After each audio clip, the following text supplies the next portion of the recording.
My name is Sarah. I'm 37, and 7 days ago I became officially single again after years of marriage. What I'm sharing might rescue you from wasting decades, and here's why. It's not sensational or shocking. That's precisely the point. March 15th, 2026. That date appeared on the final paperwork. My former husband, James, specifically requested we choose that timing to maximize our joint tax filing benefits one last time. His consulting firm needed the savings. I said yes. Right until the very end, we continued these rational negotiations. We were so mature, so measured, so utterly, heartbreakingly distant from each other. I initiated the separation. Pure faith in the unknown. I have a daughter who's 4. My career vanished years back. I'm a licensed nurse but walked away during COVID to start our family. James earned plenty. We lived well. Better than well. Looking at our situation objectively, I possessed everything society values. An incredible little girl. Economic stability. A spouse who never mistreated me, cheated, or disappeared. Yet I chose to leave it all behind. Nobody around me grasped this choice. After announcing our decision to loved ones, I witnessed genuine bewilderment on every face. Everyone anticipated some revelation. Surely something terrible existed beneath the surface, correct? Some hidden darkness. Some ultimate betrayal. Nothing existed, which somehow increased the difficulty of justifying my actions. Allow me to revisit when things began crumbling. My daughter's arrival transformed everything instantly. Pregnancy went smoothly. Delivery went smoothly. Fortune blessed me in countless ways I recognized. Then she entered the world and something fundamental inside me broke apart completely. Postpartum fear arrived like a tidal wave. Anxiety had always lived in me, but becoming a mother magnified it beyond recognition. I entered total micromanagement mode. Self-trust evaporated entirely. I surrendered every decision to external sources, manuals, websites, specialist recommendations, whatever promised guidance on proper parenting. Rest became unattainable. My daughter slept normally. She was an average infant, offering solid 3 to 4 hour windows overnight. Yet I remained frozen beside her crib, eyes wide in darkness, body tense. Every small sound sent adrenaline through my system. Every breath she took, I monitored obsessively. Relaxation felt impossible. Letting go felt impossible. Unconsciousness only came through complete depletion, perhaps 60 minutes before her next feeding arrived. I was running on fumes constantly. James remained unaware. He lacked faith in himself, too, mirroring my insecurity. His internal narrative justified everything. He fulfilled his duties, he provided resources, he showed up physically, he generated income. From his perspective, this sufficed. He missed me sinking. I never learned how to articulate my desperation. When attempts happened, my voice emerged sharp, critical. I eroded his self-belief unintentionally. He experienced his own desperation. Confusion paralyzed him. We lost connection entirely. Roommates would describe us generously. 12 full months passed before I recognized myself returning. Therapy continued throughout, except a brief 6-week pause immediately post-birth. Those therapeutic hours, my capacity for personal development during that brutal first year, represented James's most valuable gift to me. He never questioned the expense. He never made me feel guilty for needing help. He remained oblivious to this fact.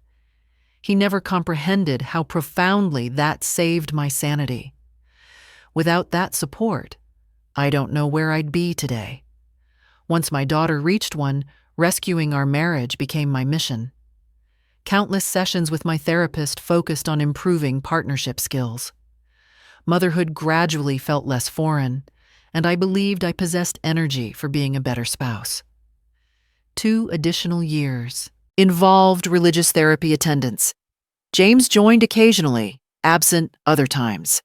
I attempted every strategy imaginable, every resource, every approach, every mutual concession. Then reality demanded acknowledgement regarding the truth I'd resisted. My marriage had ended long before. Emotional depletion consumed me. Physical depletion consumed me. Breathing felt restricted. My chest felt tight constantly. I'd wake up exhausted despite sleeping. My physical body began communicating through the only language it possessed. Illness struck repeatedly. Ear infections with excruciating pain sent me to emergency clinics, tears streaming down my face. Mysterious ailments appeared without explanation. My immune system was completely compromised. I was forcing life into something already dead, and my body screamed for awareness. It was trying to tell me what my mind refused to accept. Intimacy vanished between us. My feelings toward James transformed into something familial, comparable to affection for a sibling or father figure, comfortable yet removed, protected yet hollow. Requesting divorce represented the most terrifying decision I've ever confronted. I anticipated complete destruction. Externally, the choice appeared absurd. James offered support. He adored our daughter absolutely. His income provided security. He demonstrated kindness and humor in social settings. We maintained stability. We embodied the nuclear family ideal. What logical person abandons that foundation? However, my therapist posed an unforgettable question. She said, "Would you prefer your daughter observing one household with married parents who care about her but feel miserable? Or 2 households with separated parents who found happiness?" Her wisdom hit perfectly. My unhappiness ran deep. If my daughter matured watching James and me together, she'd internalize that as relationship normalcy. 0 intimacy. 0 physical contact. 0 embraces or kisses. 0 spontaneous, affectionate gestures. Mere cohabitation. I desire more for her future.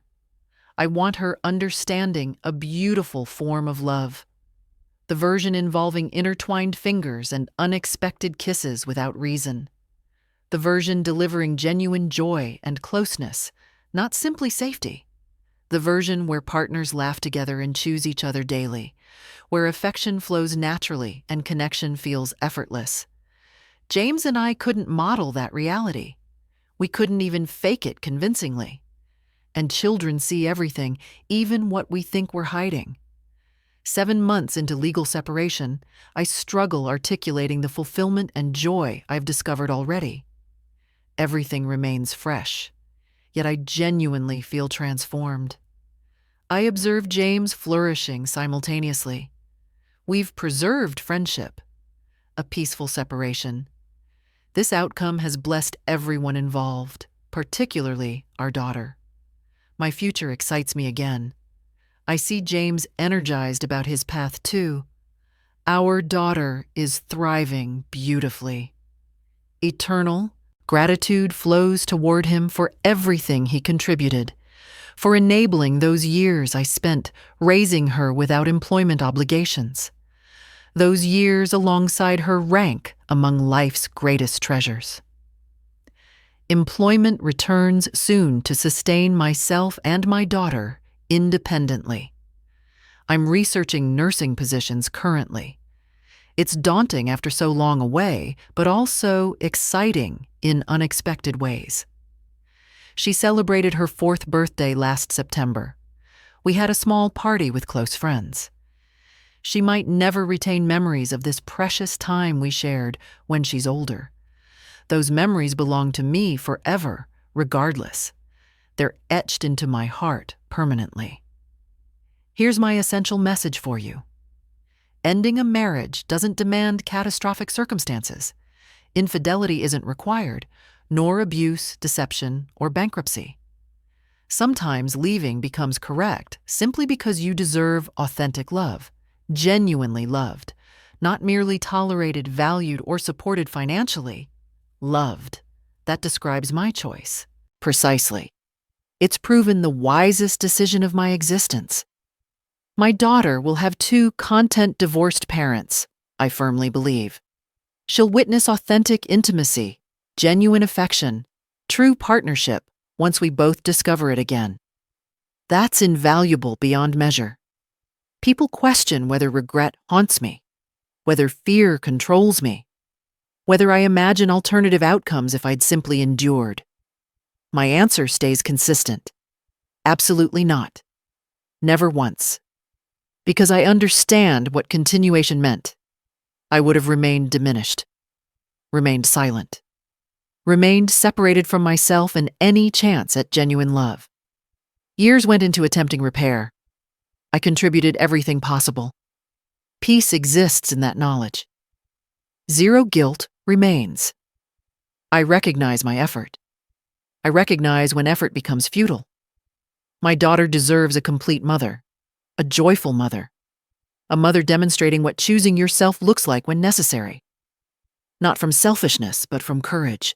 She deserves understanding that remaining isn't always the heroic option. Departure can be. Now I'm constructing a fresh existence, one where my preferences determine direction, where rediscovering my identity outside marriage becomes possible, where I get to choose who I want to be. Terror visits me sometimes. Financial uncertainty is real and pressing. Being unemployed with a 4-year-old and restarting at 37 doesn't exactly fulfill traditional dreams, but it's authentically mine. It's tangible. It's real in ways nothing has felt real for years. It contains possibilities my marriage never held. There's space for growth now, space for joy. Those initial months after relocation felt surreal. I'd awaken in my new place momentarily disoriented about my location. Simultaneously lighter and heavier described everything. Lighter because breath finally came freely. Heavier because confronting uncertainty alone became my reality. Relearning existence as simply myself became necessary. Not James's partner, not defined by our past or present status. Simply Sarah. Certain evenings my daughter stayed with James, and I'd occupy the quiet of my vacant apartment questioning whether catastrophic mistakes had occurred. Doubts infiltrated my thoughts. Then I'd recall living in that house alongside him, the isolation of lying beside someone while feeling entirely alone, the longing to reach out and restraining myself because I knew contact carried no significance. That isolation surpassed actual solitude profoundly. Small personal indulgences began. Activities I'd abandoned for years. Extended walks without monitoring time. Reading literature unrelated to parenting, marriage, or self-optimization. Books purely for pleasure and escape. Sitting in cafes simply observing humanity. Self-discovery resumed. I realized genuine appreciation for my emerging identity. I liked this version of myself. If your relationship feels vacant, even when nothing seems technically broken, honor that sensation. Trust your gut feelings. Don't anticipate disaster. Don't anticipate dramatic justification. Your dissatisfaction provides sufficient reason. Your desire for more holds validity. Your requirement for intimacy, connection, and authentic partnership holds importance. These needs matter deeply. I squandered years believing superior justification was necessary for departure. I considered myself ungracious, self-centered, melodramatic. I believed gratitude for my circumstances was mandatory because countless others face worse situations. That mindset trapped me. It nearly destroyed me completely. Permission isn't required for wanting more from existence. Others' approval isn't required. Courage for that leap is all that's needed. SAGECAST features people like me, revealing truths we've uncovered, errors we've committed, wisdom we've accumulated. If this resonated with you, hit that like button and subscribe. Activate notifications. Additional stories approach. If you've experienced something parallel or you're navigating this currently, drop a comment. Share what connected. Share your thoughts. These dialogues hold significance. Your narrative holds significance. If your own experience deserves sharing, something potentially helping another person, locate the form in the description below. Complete it. The upcoming video might feature you.